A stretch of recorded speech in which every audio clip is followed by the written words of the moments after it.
Dear friends, as on date, there is no special law to deal with custodial deaths in police station in any part of the country in general and Tamil Nadu in particular. Even in the present regime, there had been more than 24 custodial deaths, that is, in police stations.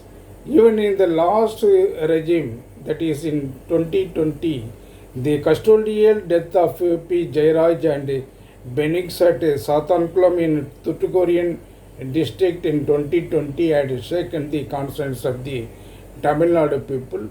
But so far, neither in the past government nor in the present government, a special law has been enacted so as to arrest these sorts of inhuman and degrading treatments to the accused persons in police stations.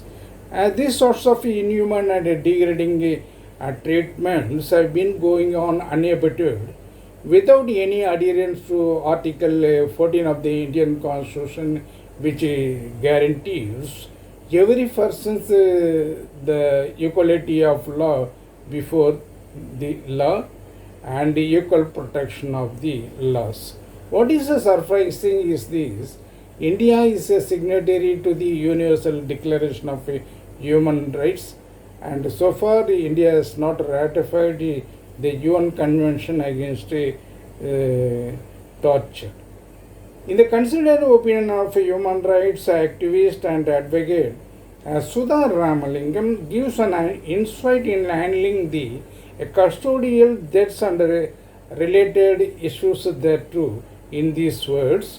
The New Indian Express dated 12th July 2025 has summarized these things in these words. It is high time that police reforms are affected seriously. The law and order of police should be different from those investigating crimes. Police on duty should wear body cameras, which should not be seen as curtailing these powers.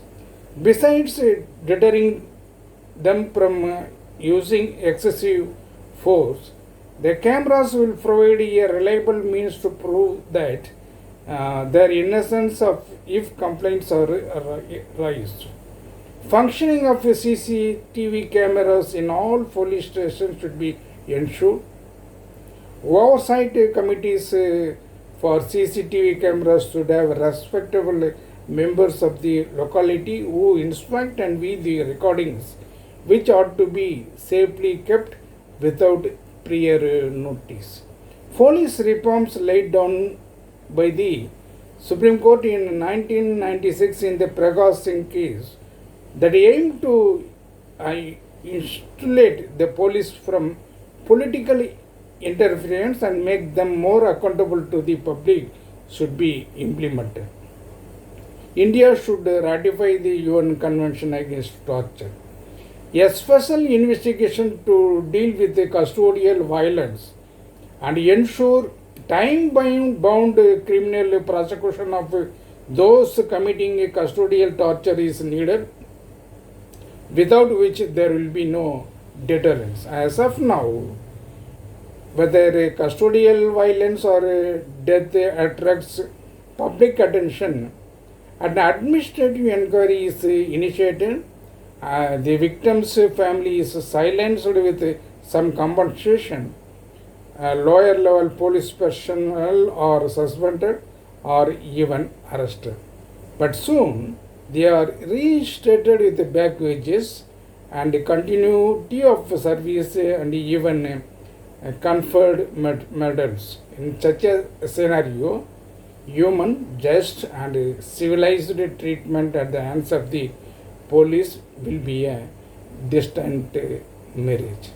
The viewpoints that have been expressed by an human rights activist and advocate Sudha Ramalingam in right earnest should be implemented by the Tamil Nadu government in right earnest, and a special law for the protection of the accused person in custodial deaths for their life and security should be, a special law should be enacted by the Tamil Nadu Legislative Assembly and ensure the accused person should be treated in a fair manner against inhuman and degrading treatment. This is the message of this video. Thank you so much.